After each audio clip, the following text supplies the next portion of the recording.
Almost 30 years since the revolution happened. This is one of those years when we're gonna celebrate and remember our heroes. We're gonna feel proud of the fact that Romania became free, a liberal country, removed from the claws of communism that haunted it for a long time. We'll remember those years. Some of us will look at it with nostalgia, while others will feel happy. Others of us would not even remember any of the details apart from the mere name of the dictator, Nicolae Ceausescu. The period which dominated Romania after the end of World War II up until 1989 was written in the history books by some with happiness, by others with sadness, an immense sense of loss, that a huge part of our identity was lost overnight. While so many of us and so many of people of society, and I would like to refer to us throughout this collection of essays, not as them or he or she, because we are all an integral part of society, so many of us have learned so much about the revolution, so much about what happened in those years, and completely forgot about the period of transition.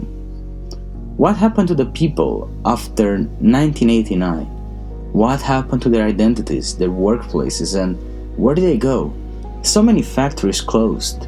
Filatura is the name of a factory in my hometown that at its peak probably hired close to 5,000 people. It was huge. The town was a working class town. My neighborhood was built by the workers that came there to find work in one of the leading textile industries in the country. It was there, but now it's gone. Whenever I go home, I pass by Filatura and I see just ruins. I see concrete that is on the ground now. The walls have fallen down. The sockets have been stolen. All little parts of metal that could be turned into easy money has been stolen. Wires have been stolen. Everything, almost everything has been stolen. What was left in place are the ruins. The ruins of a society that was once portraying itself as being one of the greatest in the world, the Romanians. But let's stop here for a bit and reflect a bit more on 30 years since the revolution and how the cinema can help us understand this period of transition better. For the past weeks, I've been looking intensively at 1208 east of Bucharest, or how we know it in Romanian as A fost sau n-a fost. The first feature film, the first full-length feature film by Corneliu Porumboiu, in which he depicts a society, a town in eastern Romania, known as Vaslui, his hometown, as being a city dominated by this question: was there or wasn't a revolution in our town? This question followed many people throughout the years after the revolution happened. We know of so many scandals in the media where people portray themselves as being revolutionary, where they actually never went into the streets. Some of them just went for a second and they just went back in their houses and they were able to claim revolutionary benefits, while others lost their lives in the fight for freedom, as they called it. Others just went there for a couple of seconds, got a title, and now live off benefits. That's a discussion worth having, thinking about who are the true heroes of our revolution. But while thinking about the true heroes of our revolution, Corneliu Porumboiu tells us more about the Romanian society, tells us more about what we ignore, but what we should understand. It shows us reality. The difference between Corneliu Porumboiu's film and reality is subtle. It's probably small. It exists only in the fact that it's a film that can be run in a cinema. But the moment I stepped foot out of my house, I see what Corneliu portrays in his film. I see sadness, I see drunkenness, I see intellectual or pseudo-intellectuals trying to make their way through society, and I see ideas propagated without being actually critically discussed first.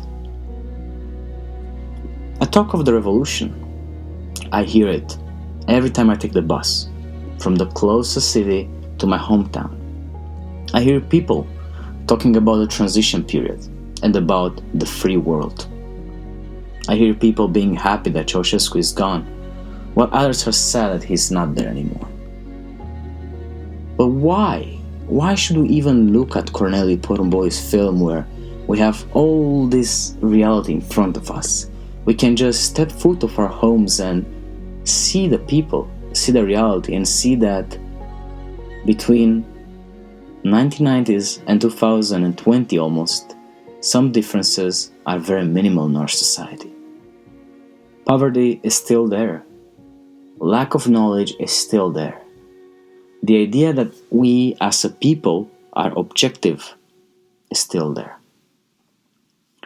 It leaves me to think critically about the film as I've been watching and rewatching it, making me think about the way Romanians wanted to portray themselves throughout times. Because we went into the history books often on the negative side of it. We want to feel happy about our past. We want to feel revolutionary as well, that we contributed to the good of society and to the good of the world. We have people that won mathematics Olympiads, that's true. We have Nobel Prize winners, that's true. We have acclaimed doctors internationally, figures internationally, that's true. But let's not let that blind us from the reality of our society. A society that is still not eager or doesn't want in any way to accept strangers inside of it in many ways. We want to think that we know everything sometimes and that the others are wrong. The same way the Chinese man in 1208 east of Bucharest tries to school the Romanians in the film about the Romanian society. That's what others have done, and we've ignored them. Maybe it's time to listen. Maybe it's time to think a bit differently. 30 years have passed, and Corneliu Porumboi's film is more relevant than ever to the way our society functions.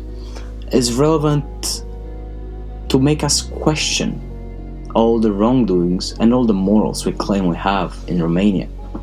It's relevant for the people outside of the country to understand what people went through and how, after 1989, things were not as good as they claimed to be.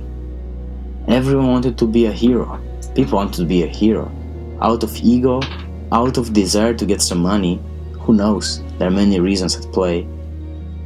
But in the desire of being a hero and in the desire of fighting those false heroes, a bunch of people have been left behind, the ordinary people. And what do we do when we forget such an essential part of society? We forget ourselves. Thus, commemorating the 30 years from the revolution, I would like to say thank you as well to the heroes that fought and died, ending a tyrannic regime, but I would also like to look critically at it and to encourage others to think critically of it. It's okay, and it's nice, and it's necessary to say thank you to those people that died for it, but it's also mandatory to ask ourselves questions. Where are we right now, and where are we heading?